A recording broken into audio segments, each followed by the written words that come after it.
Gracias, presidenta. Voy a tratar de ser breve porque además me parece que hay varios oradores más. La verdad es que tratamos de tener una sesión, no digo express, pero sí corta en el tiempo en función de lo que está ocurriendo con la pandemia del coronavirus.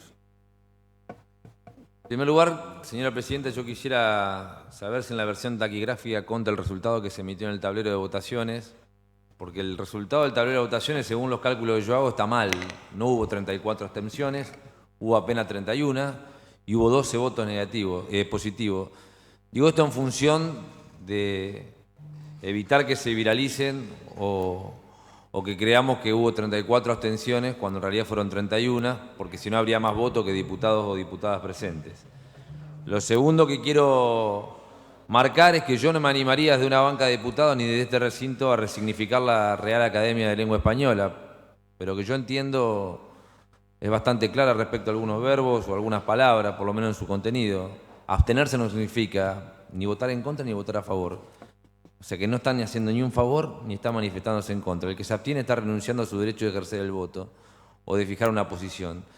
en la que quiere decir que una persona no está de acuerdo con una ley, en este caso, ni tampoco está a favor, ni tampoco se encuentra en contra. Y marco esto porque me parece que hay algunos discursos que tienen que ver con la facultad o con la posición de abstenerse en función de que estarían allanando el tratamiento y la sanción de una ley porque el Ejecutivo considera vital. Mire, yo tengo la certeza, señora presidenta, de que si en esta Cámara hubiera habido la suficiente cantidad de votos para volver a insistir con el dictamen de diputados, se habría hecho. O sea que promocionar la voluntad política de determinadas bancadas en función de allanar el tratamiento de la ley no significa haber allanado la sanción de la misma. Me parece que lo que hubo es la imposibilidad de seguir insistiendo con un número suficiente que vuelva a entablar una situación a foja cero como la que vimos la semana pasada. Y también, señora presidenta, me quiero referir a algunas cuestiones puntuales que tienen que ver con el mecanismo político de la discusión de esta ley. La verdad es que tardamos demasiado,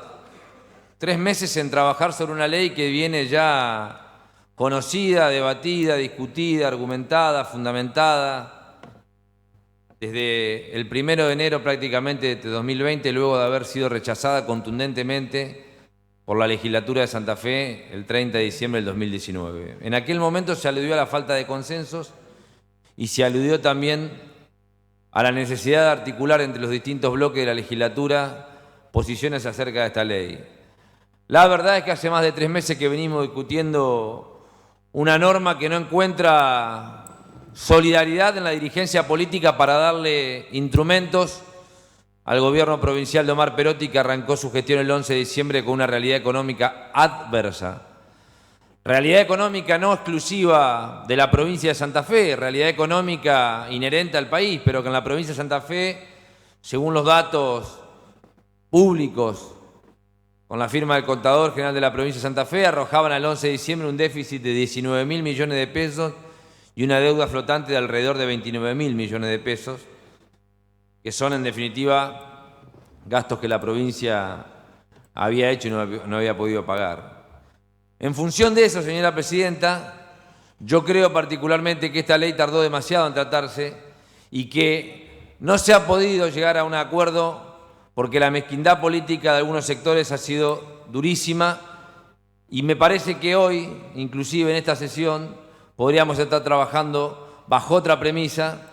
pero quienes dicen saltar la grieta tratan de meternos sistemáticamente una y otra vez en una discusión que se torna bizantina. Esta ley es una ley que busca darle al gobierno la posibilidad de recomponer económica y financieramente la provincia. Es una ley que le otorga la posibilidad de endeudamiento por 39.000 millones de pesos, de los cuales 10.000 millones de pesos van directamente para gestionarse a partir de los municipios y las comunas. O sea que de los 29.000 millones de pesos restantes, señora presidenta, hay 8.657 millones que son básicamente tomar deuda para financiar obra pública presupuestada en un presupuesto que el gobierno anterior recibió sin haber participado en la elaboración del mismo. 6.000 millones de pesos se toman en deuda para cancelar deuda flotante que el gobierno recibió el 11 de diciembre. Y 2.700 millones de pesos, señora presidenta, son para cancelar obligaciones que la empresa provincial de energía tiene para con la prestadora en ese momento. Luego hay 12.500 millones de pesos más y 3.500 que corresponden al municipio y comuna, es decir, un total de 16.000 que se otorgan en 3 tramos, 8.000 millones de pesos en el primer tramo y 2 tramos de 4.000, que tienen básicamente que ver con solventar algunos gastos que nosotros consideramos indispensables. 4.500 millones de pesos para el financiamiento de municipios y comunas, 4.500 millones de pesos para el subsidio a las tarifas energéticas que hemos decidido congelar, en sintonía con lo que ha hecho el presidente y bien marcaba el diputado Rubén Giustiniani, 1.000 millones de pesos para la puesta en marcha del boleto educativo gratuito, que es una situación que nosotros obviamente pretendemos imputar en el próximo presupuesto, pero que como no tenía financiamiento en el presupuesto anterior decidimos otorgar excepcionalmente con endeudamiento. 1.000 millones de pesos para la emergencia en materia de seguridad y 2.500 millones de pesos para la emergencia alimentaria, conjuntamente con otros 2.500 millones de pesos para la emergencia alimentaria. Es decir, que la recomposición económica y financiera de la provincia tiene que ver básicamente también con poder afrontar gastos concretos que tienen que ver con el funcionamiento del Estado y que tiene que ver con tratar de llevar políticas públicas en una situación extraordinaria con la mayor contundencia posible.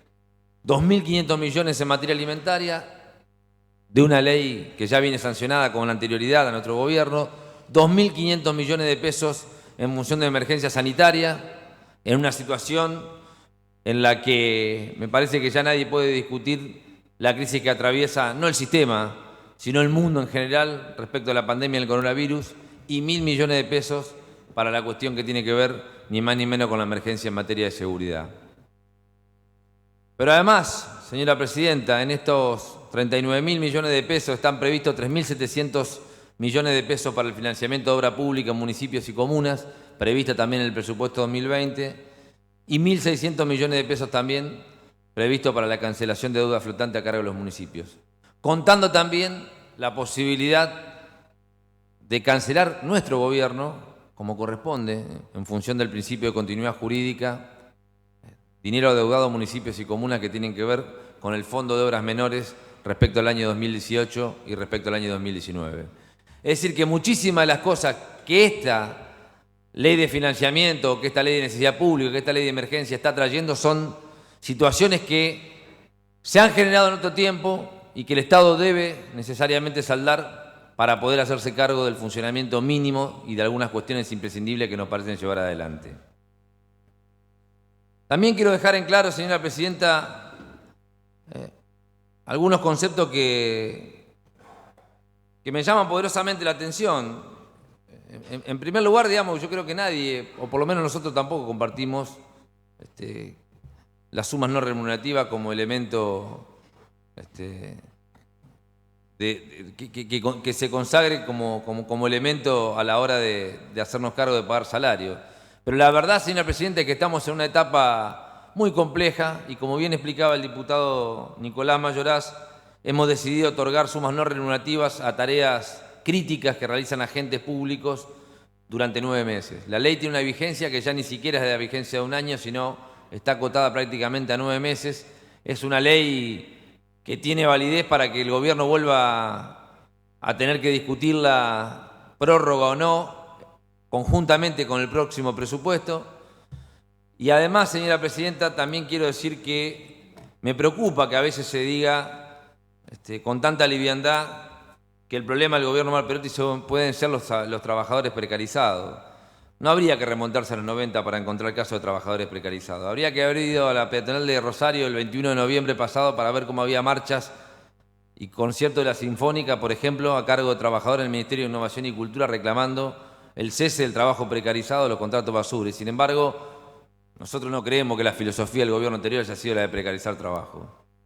Me parece que hay situaciones que se heredan, me parece que hay situaciones que se construyen y me parece que hay situaciones que hay que resolver entre todos y entre todas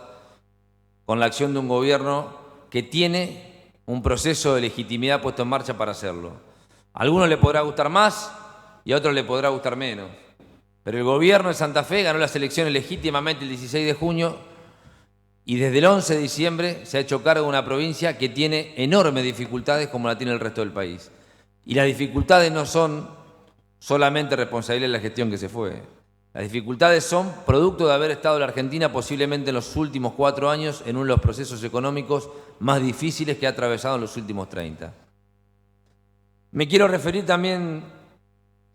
señora Presidenta, a la pandemia del coronavirus y a este fondo de 15.000 millones de pesos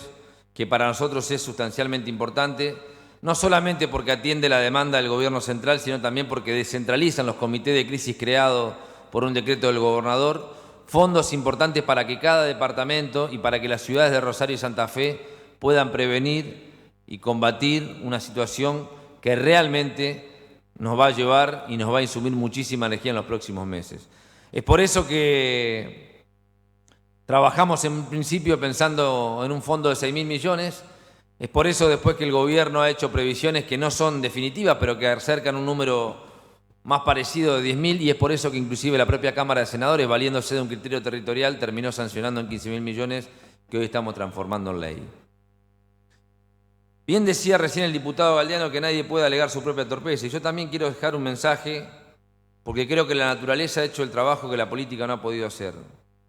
y que es acercar las partes, tratar de llegar a procesos de consenso y construir verdades relativas que nos permitan llegar a un objetivo común. Esta Cámara de Diputados y la mayoría parlamentaria de esta Cámara tuvo la posibilidad de construir una mejor ley, posiblemente, de la que estamos sancionando hoy. Lo hizo a partir de recibir la media sanción de senadores y lo hizo a partir de una serie de conversaciones que mantuvimos nosotros de nuestro bloque con el propio presidente de la Cámara y con algunos presidentes de bloque, en donde más de una oportunidad se manifestó la necesidad de encontrar consensos, la necesidad de arribar a posiciones comunes y la posibilidad de trabajar en una herramienta más flexible que le diera a todos los bloques políticos de la legislatura y fundamentalmente de la Cámara de Diputados una ley mejor de la que había enviado el Poder Ejecutivo. Tuvimos más de una reunión, incluida 2 con el propio ministro de Economía. Hubo una convocatoria abierta y sincera por parte del propio gobernador, no solamente al presidente de la Cámara, sino a todos los bloques de la legislatura.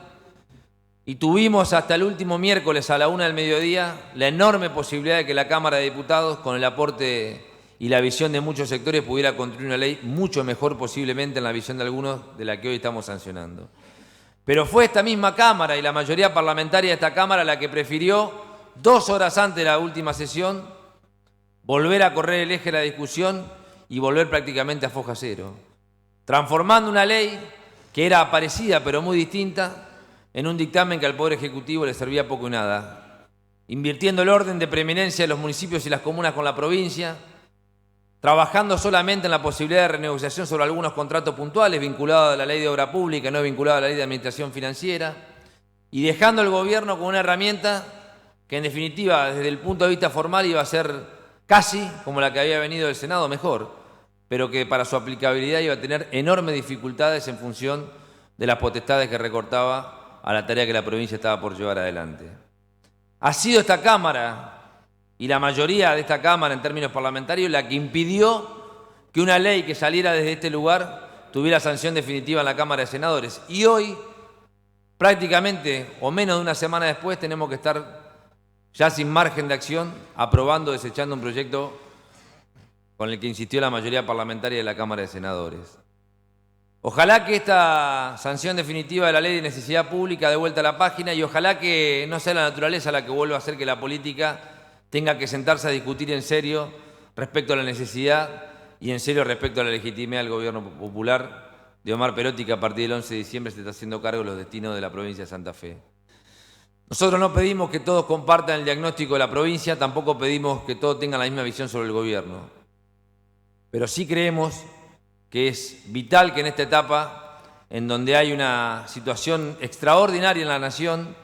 y donde esa situación extraordinaria está trasladada en la provincia de Santa Fe, el gobierno pueda conducir un proceso que deposite en los santafesinos la presencia del Estado de otra manera y seamos responsables de lo que ocurra o deje de ocurrir. Nadie se salva solo, dijo el presidente hace unos días, Y me parece que esto, llevado al plano de la política, es que nadie puede construir una verdad solamente con los que piensan como uno. Valga la anécdota de que esta ley nos llevó más tiempo y esfuerzo que otras,